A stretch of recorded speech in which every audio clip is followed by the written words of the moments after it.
essayer de terminer notre travail avec ce dernier projet qui a finalement un lien avec le texte argumentatif. C'est un texte argumentatif avec des visées différentes. On se posera des questions après. Pourquoi ce type de texte a été isolé un petit peu et il a fait un projet à part entière. Bon, si on le compare avec les différents types de textes qu'on appelle, moi que j'appelle classiques, on voit que dans la première partie du texte, l'auteur pose toujours le problème d'une façon un petit peu directe. Direct veut dire qu'il utilise parfois une question et nous cite le problème d'une façon directe en utilisant une question ouverte lorsqu'il est dans un texte à caractère individuel, là où il veut défendre son point de vue, il est seul. Exemple, en parlant du chômage, en disant comment, exemple, comment régler le problème du chômage. Ça peut se faire. Et là, le lecteur est tout de suite dedans, il est dans le texte, il sait de quoi il s'agit, il n'attend que la réponse. La réponse, en fin de compte, c'est quoi? C'est l'opinion de l'auteur. Quand il nous dit la façon, parce que comment introduire la manière, comment régler le problème du chômage, on est dedans, on est dans le texte argumentatif, défendre le texte, tout le reste du texte sera une argumentation basée sur des éléments solides, et le but est clair, c'est convaincre le lecteur. On peut poser la question autrement. Dans un autre type de texte, on peut poser la question différemment, autrement, toujours direct, mais cette fois-ci avec une question fermée. Quand on dit une question fermée, c'est en inversant le sujet, ou encore en utilisant l'expression est-ce que tous les parents méritent le respect? Ça paraît bizarre au début, mais ça peut diviser certaines personnes sur la question. Et là, on aura un texte où il y a une dialectique, où il y aura des opinions différentes et parfois même opposées, qu'on peut appeler pour et contre. Là, l'auteur s'en passe complètement. Il n'a pas besoin de poser le problème d'une façon directe, puisqu'il y a une évidence. L'évidence, c'est quoi? C'est que les gens voient. C'est une réalité. Alors, ce texte exhortatif, à mon sens, il est argumentatif, exhortatif. Ça, c'est la typologie. Quel est ce type de texte? En toute simplicité, il s'agit d'un texte argumentatif, exhortatif. Moi, je le dirais comme ça. Argumentatif pour des raisons, jusqu'à une certaine partie, et exhortatif dans une autre partie du texte. Bon, comment l'auteur introduit-il justement son problème? On va le dire. Dans une phase qu'on a appelée phase d'observation. Observation, et certains l'appellent aussi phase descriptive, parce que finalement, il n'invente rien de l'auteur.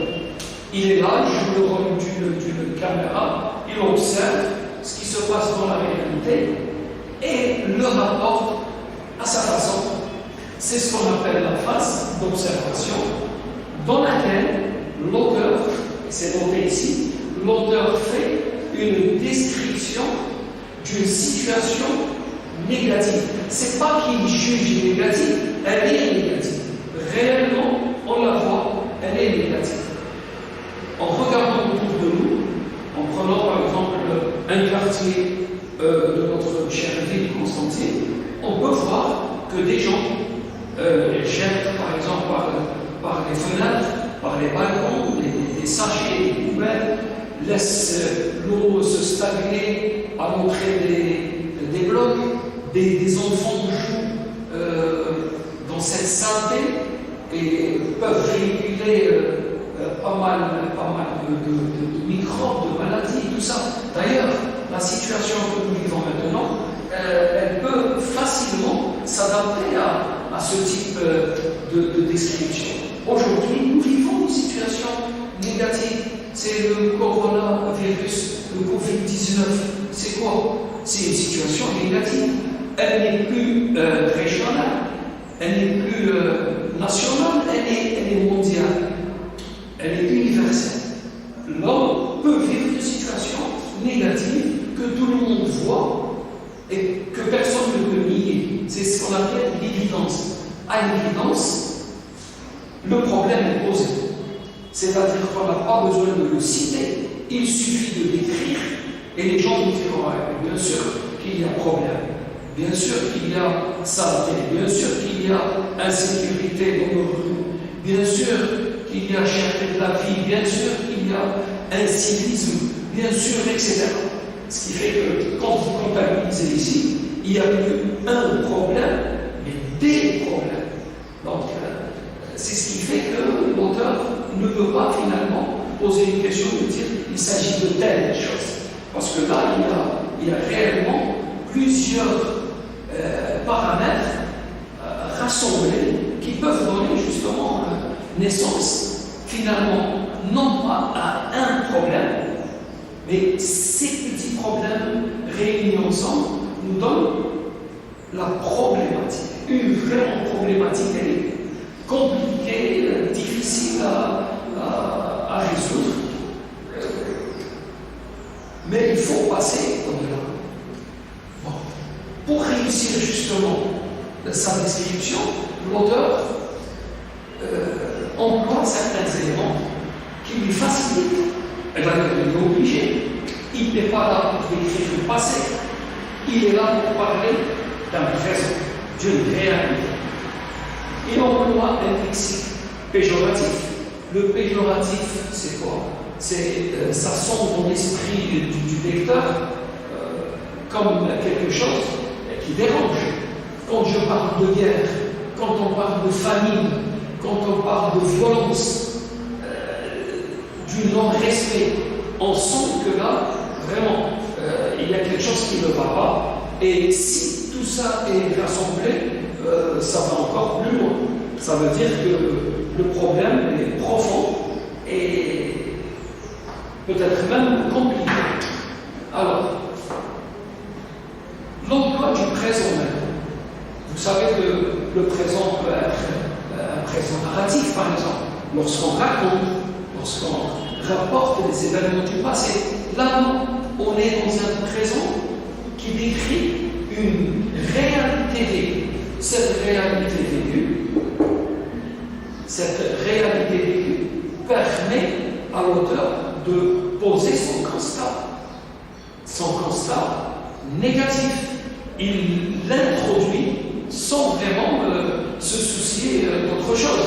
Lui, il ne fait que décrire pour mettre en évidence une réalité et en même temps faire réveiller les consciences que ça existe, qu'on ne peut pas fermer les yeux, qu'on ne peut pas passer et dire bon, on ressent la saleté, mais on ne la voit pas. Si elle est là, elle est devant nous.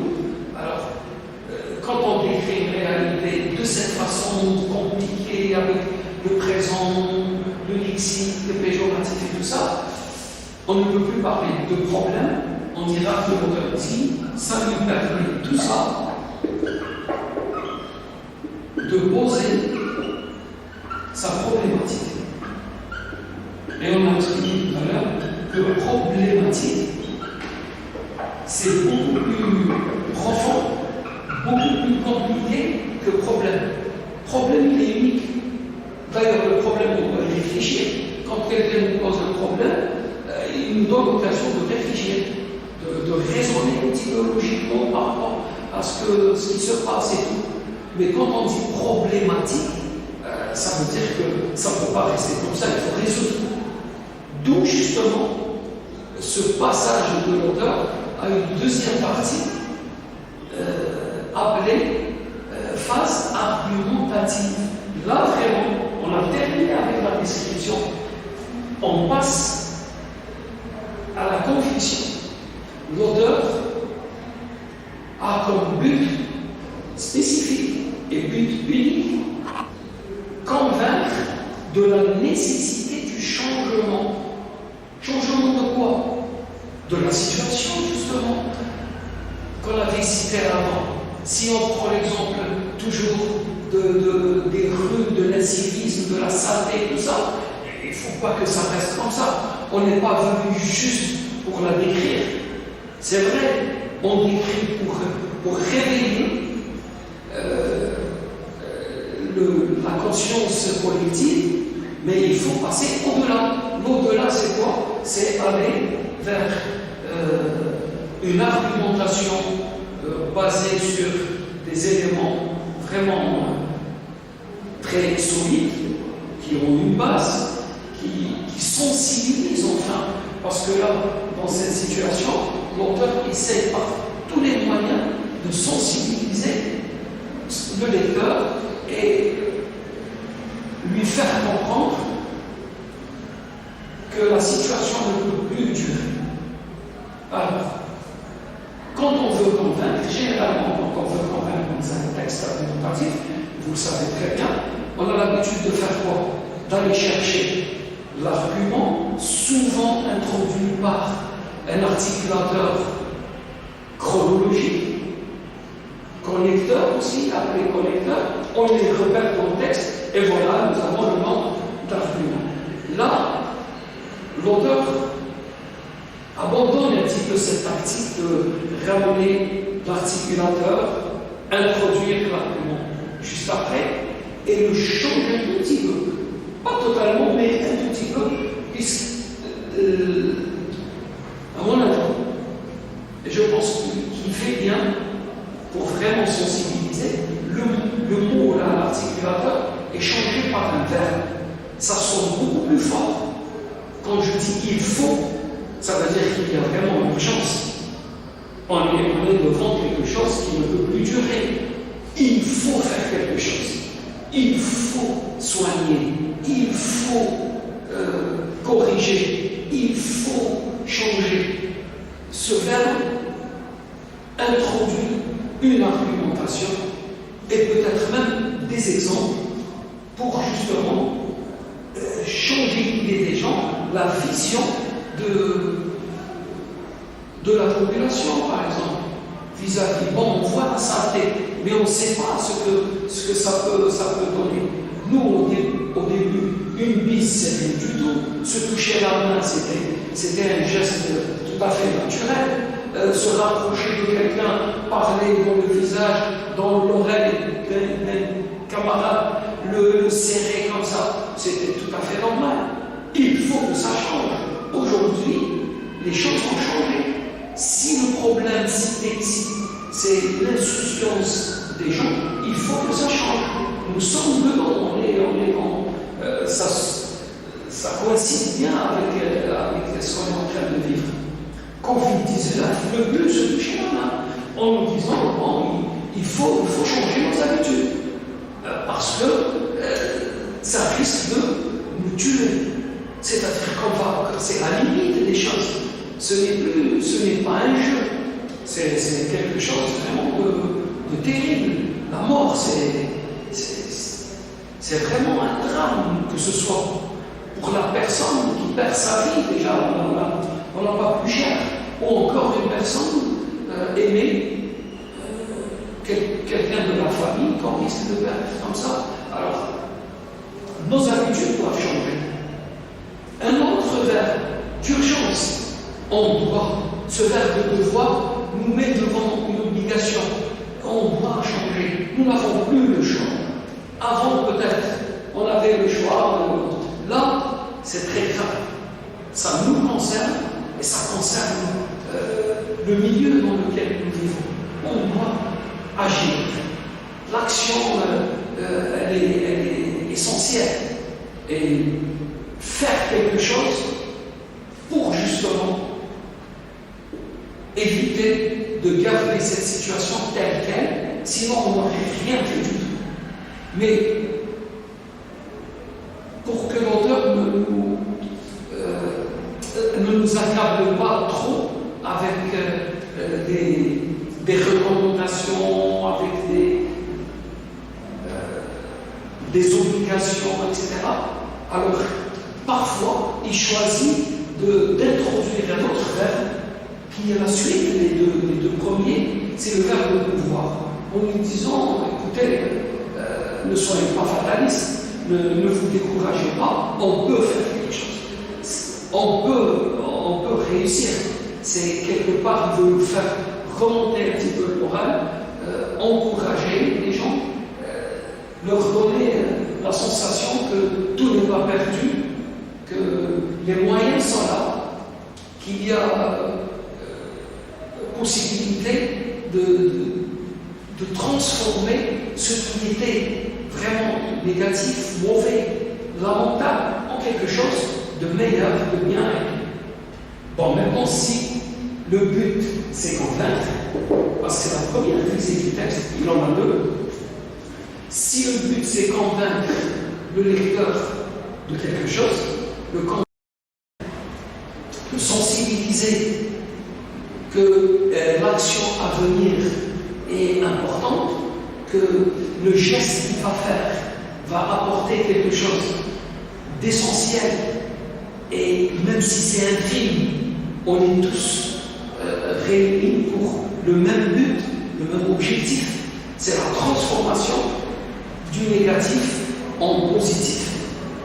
Alors, là, lorsqu'on est convaincu, généralement, même les petits-enfants le font, les adultes, tout le monde, quand on est convaincu face à un médecin et tout, d'accord, je veux bien arrêter de fumer, mais dites-moi comment. La cigarette, c'est pas facile de l'abandonner. Quelqu'un qui est face au médecin peut dire oui, docteur, j'aimerais bien arrêter. J'ai compris, c'est dangereux pour moi, ça peut me tuer, ça fait du mal à ma famille, à mon entourage et tout. Mais comment faire, justement? Quelle est la meilleure méthode à suivre pour justement arriver à mon but? Et là, intervient la dernière partie du texte, appelée phase exhortative. La phase exhortative, c'est une façon de pousser les gens, pas les pousser physiquement, comme ça, ça se fait pas. Quand il y a conviction, le travail devient facile. Les gens qui font le geste, qui font le travail le meilleur, c'est les gens qui sont convaincus.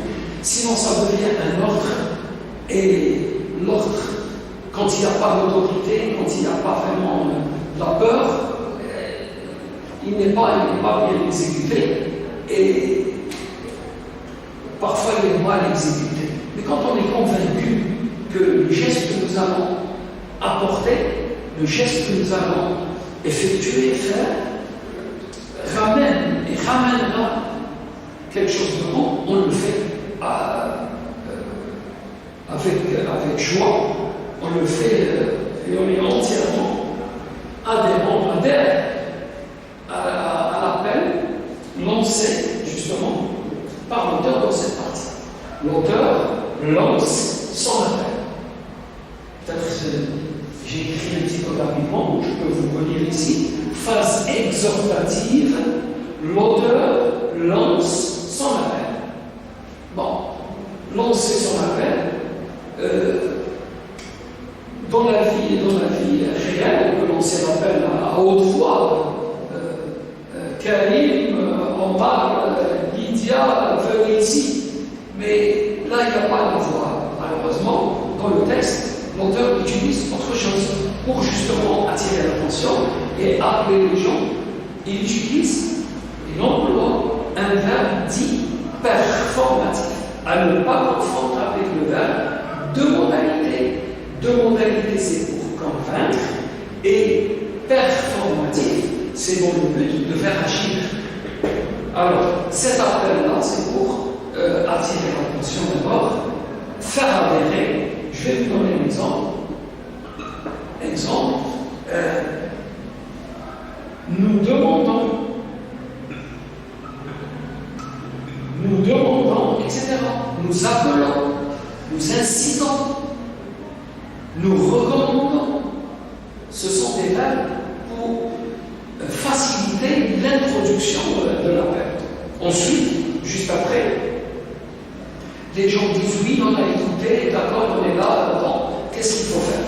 Alors là, vient justement l'injonction, vient cette façon d'orienter, de diriger les gens avec un emploi symbolique, c'est l'emploi du mode impératif. Il y a d'autres formes, bien sûr, formes d'expression de l'ordre, mais la plus visible, celle qui saute aux yeux dans cette partie-là, c'est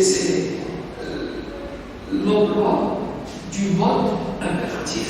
Vous savez que l'impératif, il est souvent associé à l'ordre, même s'il a plusieurs valeurs que nous pouvons voir après. Ça peut être une invitation, ça peut être une demande, ça peut être un conseil, vous savez, ça peut être même une prière, etc. Alors, notre impératif ici, sa conjugaison doit être maîtrisée par l'élève pour le relever facilement, dirige et fait agir. Et là, on peut dire qu'on a accompli notre deuxième visée. On en a deux en fait. Ce texte, il est argumentatif, exhortatif. Il est argumentatif car il vise à convaincre le lecteur, comme tous les autres types de textes de ce genre. Et en plus, il y a justement cette idée de faire agir, faire bouger, aller vers l'action pour prouver qu'on a été convaincu. Dans les textes argumentatifs, en dehors de l'exhortation, on n'a pas besoin de prouver aux gens qu'on a adhéré. On a dit tout à l'heure, le problème est donné pour faire réfléchir.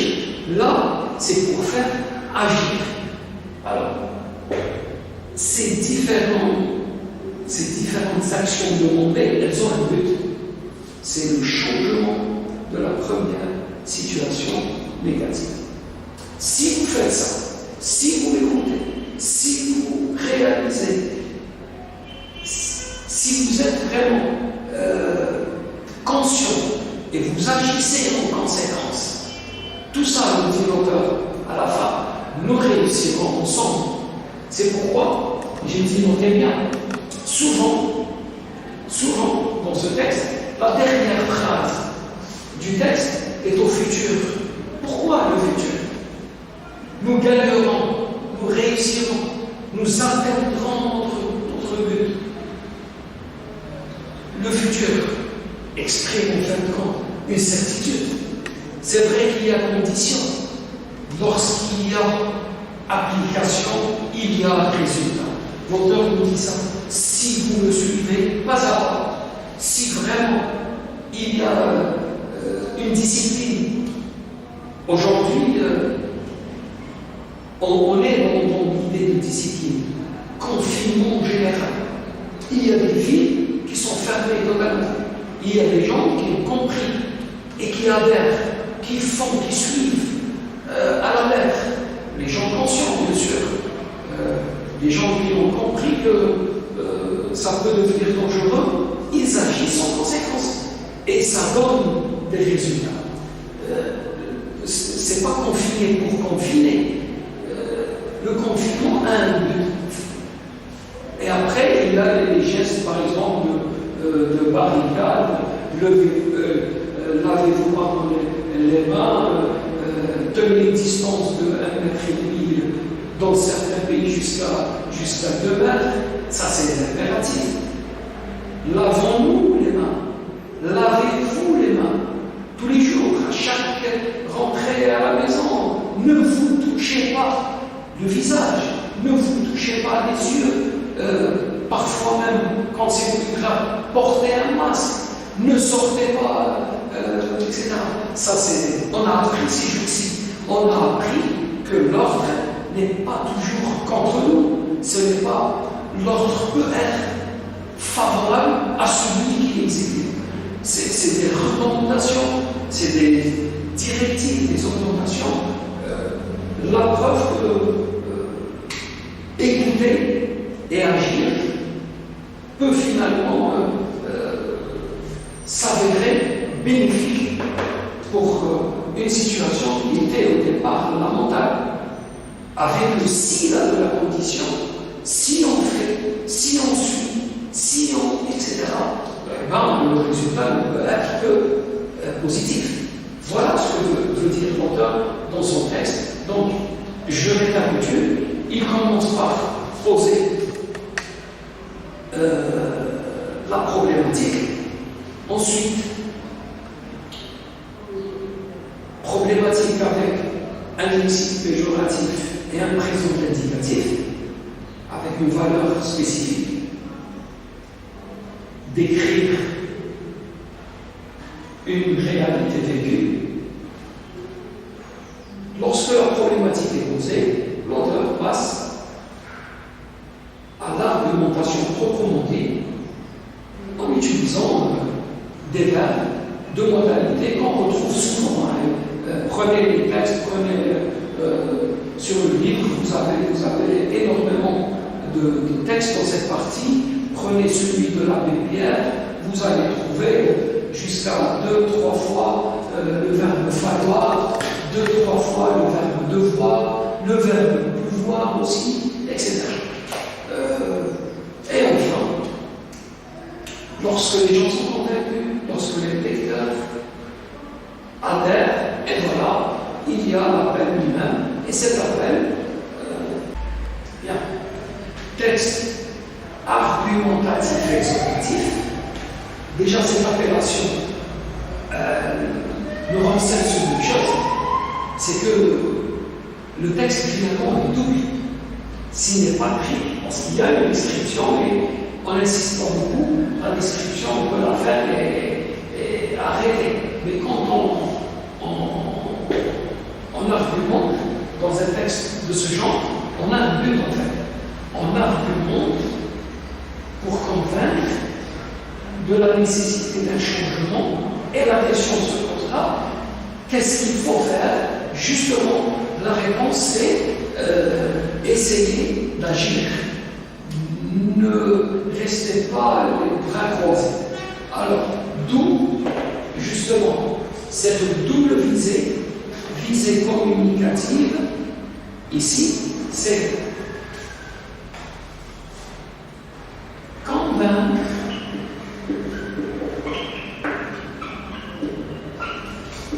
le lecteur et faire agir.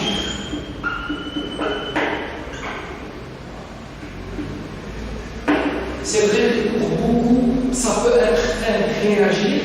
Moi, je préfère faire agir parce que réagir, souvent, c'est une action involontaire. En fait. La réaction, souvent, c'est involontaire. Tandis que l'action elle-même, comme je dis, agir, c'est réfléchir, c'est penser, ça vient après la conviction. Quand on est bien imbibé, quand on est bien sensibilisé, on passe réellement à l'action. Et vous pouvez dire faire réagir, je ne sais pas, mais je préfère faire agir. À une condition, citer les deux. Parce que quand vous dites convaincre le lecteur, vous avez parlé du côté argumentatif du texte, et quand vous dites faire agir, vous avez en fait ciblé la dernière partie qui est la partie exhortative. Justement, les deux assemblées nous donnent une visée communicative du texte d'une façon générale. On aura peut-être l'occasion de parler des verbes de modalité et leur valeur. On pourrait aussi parler des verbes performatifs. J'en ai cité tout à l'heure certains qui ont demandé appeler, inviter, inciter, conseiller, etc. Pour les verbes de modalité, ils ont des valeurs, effectivement. Quand on dit il faut comprendre c'est falloir, c'est pas autre chose, qu'il y a une valeur bien déterminée, c'est la nécessité de faire quelque chose. Quand je dis on doit, c'est très proche, mais cette fois-ci c'est l'obligation. Et quand je dis on peut, c'est une possibilité d'agir, de faire la chose sans contrainte finalement, puisque la conviction est là, on est d'accord avec ce qui va se faire. Donc pour cette première vidéo, je vous remercie d'avoir été patient avec moi, d'avoir suivi, et je vous dis peut-être à la prochaine. Ouais.